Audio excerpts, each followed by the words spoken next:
तो सारे भैया ने भाई मेरी राम राम। दिल्ली चुनाव पे एक बहुत बड़ी अपडेट।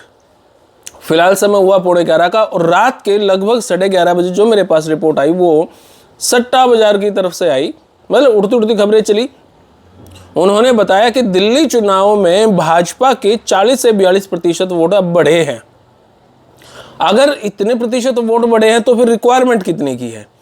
40 से 42% वोट बैंक भाजपा की बढ़े हैं तो आम आदमी पार्टी फिलहाल 48% के आसपास में कहीं खड़ी है।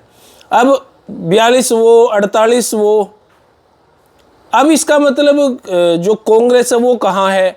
ओवैसी साहब है और आज़ाद उम्मीदवार है, वो भी कहीं ना कहीं खड़े हैं।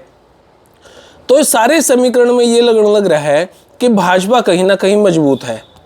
अब बहुत सारे भाई कहोगे यार फलोदी सट्टा बाजार की हम क्यों कहना माना? नहीं, बात ठीक है। जब हरियाणा के अंदर चुनाव था बहुत सारी मीडिया ये कहो थी कांग्रेस आ गई, 50 से ऊपर सीटें हैं और फलाना ढिकड़ा, इस टाइप की बहुत सारी बातें थी।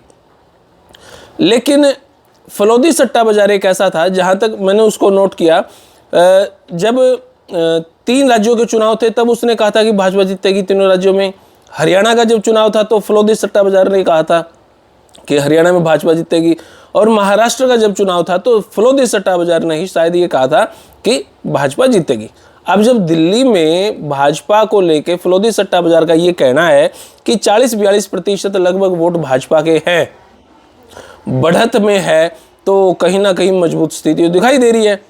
अब इसके साथ साथ कुछ भाइयों से, दोस्तों से जब बात हुई कि दिल्ली में वास्तविकता धरातल पे क्या है, तो उनका ये कहना था कि भाई दिल्ली के अंदर एक तो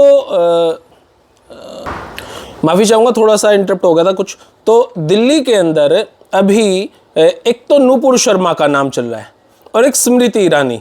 अगर इन दोनों महिलाओं की एंट्री होती है, जो ये 42% वोट बैंक जो भाजपा का दिखाई दे रहा है, ये कम से कम 4 से 5% वोट बैंक बढ़ेगा।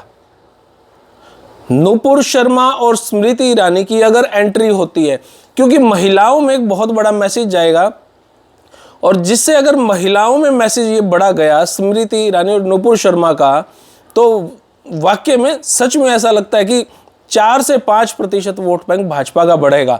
और उसके बाद अलग अलग जो समीकरण तैयार किए जा रहे हैं, जैसे ओवैसी साहब की एंट्री है, ओवैसी साहब की एंट्री हल्के में ना लें आम आदमी पार्टी।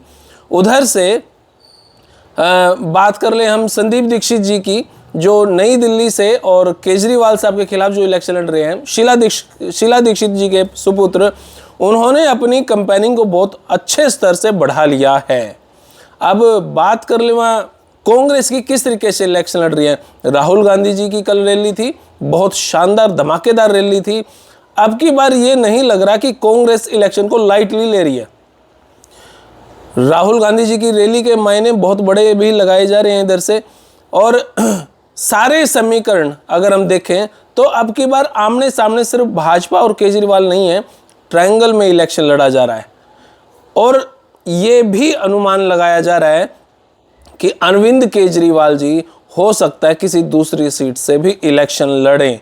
अगर ऐसा है तो उनको डर लग सकता है, डर लग रहा होगा कि नई दिल्ली से केजरीवाल साहब खुद हार रहे हैं, क्योंकि बहुत सारे समीकरण ऐसा ही कुछ दिखा रहे हैं।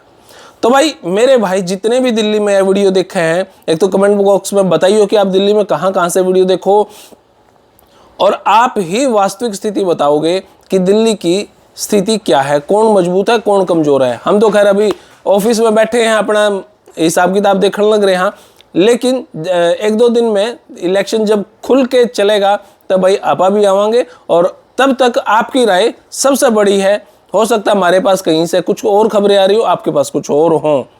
तो आई होप कमेंट बॉक्स में अपनी संजीदगी जरूर दिखाएं और बताएं कि क्या वास्तविक स्थिति है। फिलहाल तो यह वीडियो इतनी है, आपने किसी लगी कमेंट बॉक्स में अपनी राय दे। तब तक के लिए धन्यवाद। जय हिंद, भारत माता की जय। थैंक यू मेरे भाई।